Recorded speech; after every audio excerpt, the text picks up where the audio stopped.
Hello everyone, welcome to straight drive cricket channel. India versus south Africa second test day 2 రోజున అసలు ఇండియాకి ఏ మాత్రం కలిసి రాలేదని అనుకోవాలి. ఎందుకంటే నిన్న మనం వీడియోలో మాట్లాడుకున్నట్టు వాళ్ళని ఎంత త్వరగా ఆల్అవుట్ చేస్తే అంత మంచిది అనుకున్నాం కదా. అలాంటి సిచ్యువేషన్ కనిపించలేదు ఈరోజు. పిచ్ కూడా బ్యాటింగ్కి చాలా అనుకూలంగా ఉందని అనుకోవాలి. బ్యాట్ మీదకి బాల్ అనేది ఎంత చక్కగా వస్తుందంటే అసలు ఏ మాత్రం బౌలర్కి చిన్న హెల్ప్ కూడా దొరకలేదు ఫస్ట్ 2 సెషన్లో.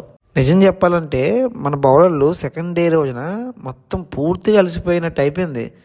ఎందుకంటే వాళ్ళు ఏ మాత్రం కొంచెం ఛాన్స్ కూడా ఇవ్వలేని పరిస్థితి. ఒకసారి మనం మ్యాచ్ పూర్తి ఓవర్లోకి వెళ్తే ఈరోజు 247 ఫర్ 6తో స్టార్ట్ చేసిన సౌత్ ఆఫ్రికా ఫస్ట్ సెషన్లో ఒక్క వికెట్ కూడా కోల్పోకుండా ఆడింది. అక్కడ వాళ్ళ బ్యాటర్స్ అయిన ముత్తుస్వామిని కానీ వెరియన్నే కానీ బాగా మెచ్చుకోవాలి. ఎస్పెషల్లీ ముత్తుస్వామి తనకి ఫస్ట్ టెస్ట్లో ఛాన్స్ రాకపోయినా కానీ సెకండ్ టెస్ట్లో వచ్చిన అవకాశాన్ని వినియోగించుకొని ఏకంగా సెంచరీ సాధించగలిగాడు. అది కూడా డౌన్ అండ్ ఆర్డర్లో వచ్చి ముత్తుస్వామి వెరియన్ ఇద్దరి మధ్యలో కూడా ఏకంగా 88 రన్స్ పార్ట్నర్షిప్ వచ్చింది. తర్వాత వీరిద్దరు లాంగ్ పార్ట్నర్షిప్కి జడేజా బ్రేక్ ఇచ్చినా కానీ ఇంకా అయిపోయింది, త్వరగా ఆల్అవుట్ అయిపోతారు అనుకునే టైంలో జన్సన్ వచ్చాడు.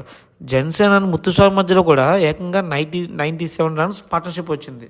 ఐ థింక్ జన్సన్ ఎప్పుడు ఇంత ఆడలేదనుకుంటా ఒక టెస్ట్లో, అది కూడా ఇండియాకి అగెన్స్ట్గా వచ్చి 93 రన్స్ చేయగలిగాడు. ముత్తుస్వామిని అవుట్ చేయడానికి ఇండియా ఎన్ని ప్లాన్స్ వేసిందంటే అన్ని ప్లాన్స్ వేసింది, బట్ ఏ ప్లాన్ వర్కౌట్ అవ్వలేదు అనుకోవాలి. లాస్ట్కి సిరాజ్ వేసిన ఒక బౌన్సర్ని ఫుల్ చేయబోయి క్యాచ్ ఇచ్చి అవుట్ అయ్యాడు. బట్ అప్పటికే అతను సెంచరీ సాధించగలిగాడు. పిచ్ నుంచి కూడా ఇండియాకి ఏ మాత్రం హెల్ప్ లేదని అనుకోవాలి. ఎందుకంటే అటు ఫాస్ట్ బౌలర్లు అయినా కానీ స్పిన్నర్లు అయినా కానీ వస్తున్నారు, బౌలింగ్ వేస్తున్నారు, మంచి బాల్సే వేస్తున్నారు, డాట్స్ చేస్తున్నారు, కానీ వికెట్లు మాత్రం సాధించలేకపోతున్నారు.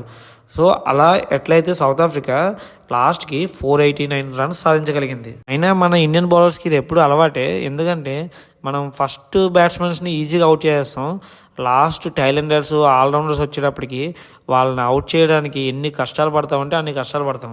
ఈరోజు కూడా సేమ్ అలానే అయింది. ఎందుకంటే నిన్న 247 ఫర్ 6, ఈరోజు మనం ఏమనుకున్నాం 300 బిలో అవుట్ అయిపోతారు అనుకున్నాం.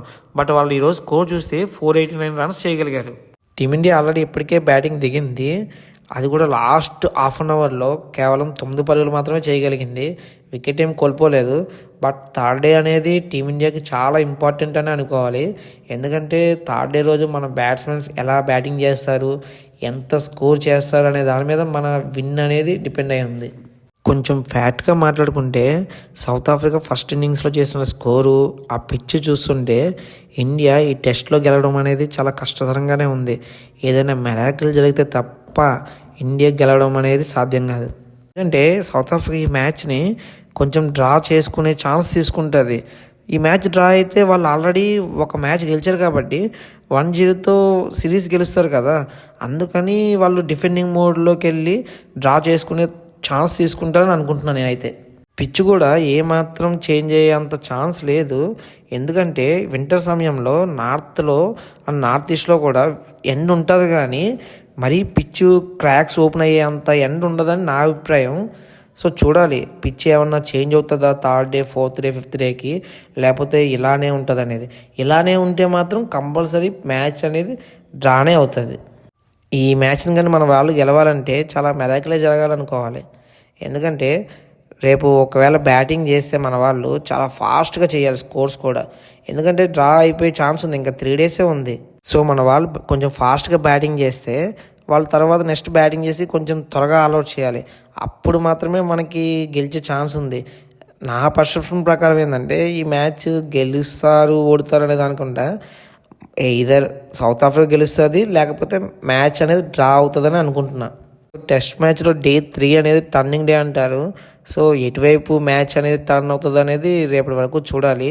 సో చూద్దాం, లెట్స్ వెయిట్. ఈ వీడియో కనుక మీకు నచ్చితే లైక్, షేర్, కామెంట్ చేయండి. అలానే మరిన్ని ఇలాంటి వీడియోల కోసం నా ఛానల్ని సబ్స్క్రైబ్ చేసుకోండి.